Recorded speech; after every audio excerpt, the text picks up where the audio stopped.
Phil, back at home on Saturday to face York City in the National League. How's the squad looking ahead of that one? Yeah, good. It's been a decent week. We've had a couple of the players back into the group. Elliot Lee obviously was ill last week. We're a bit concerned about him at one point, but he's been back in and joined in training, so it's good to see Elliot. Tom O'Connor and Bryce equally have joined in the majority of the week. So that's been good for us to get a few of those players back on the training pitch. As well as the injured players returning, Phil, we've had Anthony Ford back in training this week. Yeah, no, it's been great to have Fordy back in with us, and him and his partner Laura have had some really serious personal problems to contend with over the last few weeks, and Anthony's had a time away from us, but they've been incredibly brave, both of them, how they're dealing with the situation. And Fordy and Laura both know they've got the full support of everybody at the club, not just the players and the staff, but the owners as well. And it was good to see him this week and him joining the training. As well as players coming back into the group, a couple of new faces too. How have they settled in this week? Yeah, good. Billy trained on Thursday with us. Did well. His clearance hasn't come through yet. We're still waiting on that. But yeah, no, I'm pleased with the signing of Billy. I think he's a good player. He scored 17 goals last year at Halifax, often playing up top on his own. And he's bright. He's got a real sharpness about him in the opposition, in and around the opposition penalty box. But also he's got a great work ethic and understanding of what's required, and that's always important for us when we bring players in, that they're prepared to really work for the team. And Billy's certainly got that.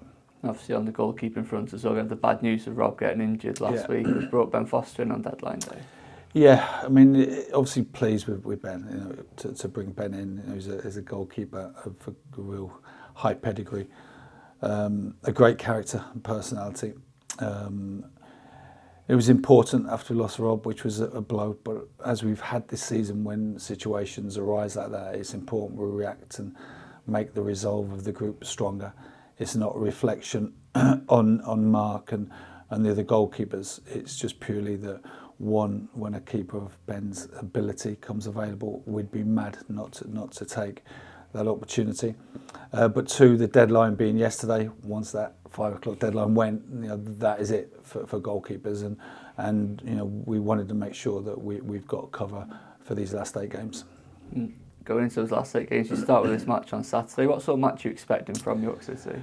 Yeah, I mean, they're obviously big win from last week against Dorking. That got them 8 points clear of the bottom. I think that was a pivotal game for them, because obviously Dorking are the team below them. Tough game at their place. I went to see them play at home against Altrincham on the Tuesday, and they put a much improved performance in, I thought, against Dorking. So, like any team, we're going to have to really earn it tomorrow. It's we know what we need to do. It's about concentration levels and implementing our way of playing against York. And like every single game, it will be hard, it will be tough, and we've got to be ready to run those hard yards first and foremost. Thanks very much, Phil. Thank you.